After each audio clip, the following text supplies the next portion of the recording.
the man with a vision. In 1996, when Arsène Wenger stepped through the doors of Arsenal Football Club, he wasn't just a stranger to English football. He was a stranger to the culture itself. The media sneered, "Arsène who?" But no one knew that this tall, bespectacled Frenchman would one day not only redefine Arsenal's football, but also its very home. What if one man could change not just how a team plays, but where it lives? Highbury, the beautiful prison. Highbury was Arsenal's soul.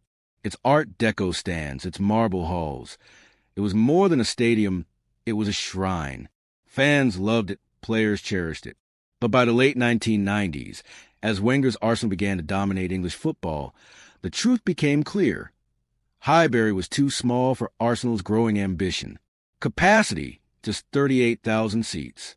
Rivals like Manchester United and Liverpool were expanding beyond 60,000. Matchday revenues couldn't keep up.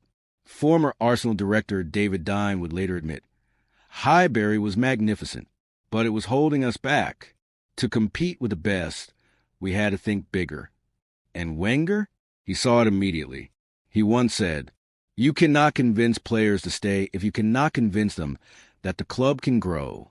Highbury was wonderful, but it limited our dreams. The Invincibles and the pressure of success. The early 2000s were Wenger's masterpiece. Arsenal became global entertainers.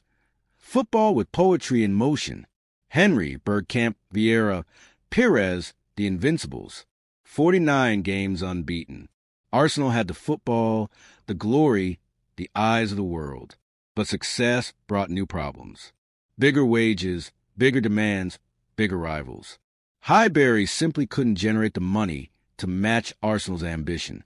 Hook, imagine building the greatest team in England while knowing your home ground couldn't sustain it.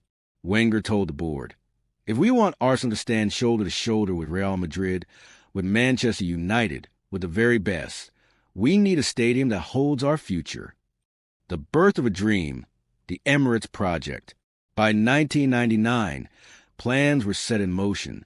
Arsenal would leave Highbury and build a brand new home at Ashburton Grove, what would become the Emirates Stadium. It was a bold, frightening decision. Estimated cost, over £390 million. Financing required massive loans. Risks, enormous. For some, the thought of leaving Highbury felt like betrayal. Fans worried. Will we lose our identity? Will Arsenal still feel like Arsenal? But Wenger became more than a manager. He became the chief persuader, the bridge between the board, the investors, the fans, and the players. He told nervous supporters, "We will take the heart of Highbury and bring it with us. The stadium will change, but the soul will remain." The financial sacrifices. The move came at a price, one Wenger knew he'd have to pay.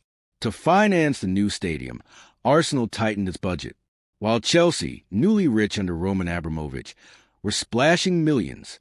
Arsenal had to sell stars and recruit carefully. Key moments. Selling Patrick Vieira to Juventus in 2005.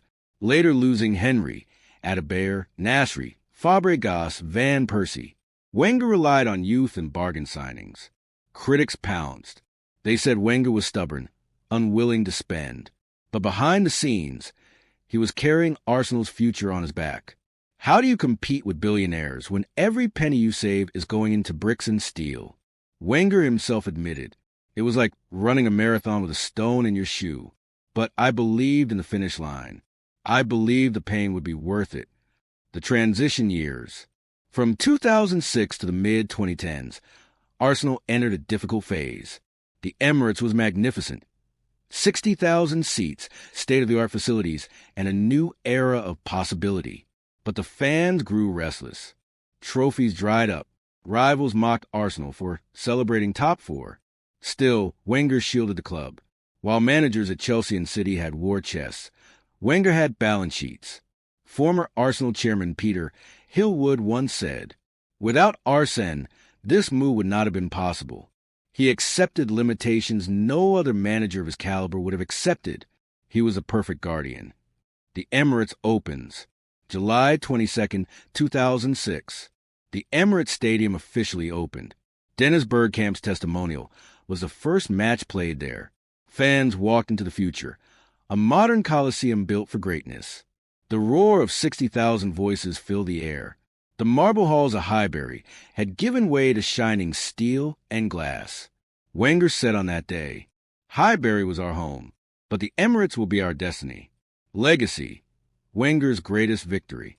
For years, Wenger bore the criticism of not spending, of not winning enough. But today, history looks at the bigger picture. The Emirates became Arsenal's financial engine, propelling them into a new era of global stature. Every fan who walks into the Emirates, every child who grows up wearing the Arsenal shirt in this grand arena, owes a debt to Arsène Wenger's vision. Sometimes the greatest victories are not the trophies you lift, but the foundations you leave behind. In 2018, when Wenger left Arsenal after 22 years, the Emirates stood tall, not just as a stadium, but as a monument to his belief. Arsène Wenger gave Arsenal more than beautiful football.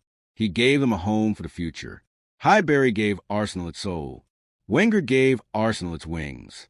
From the echoes of marble halls to the thunder of 60,000 at the Emirates, this was Arsène Wenger's true legacy.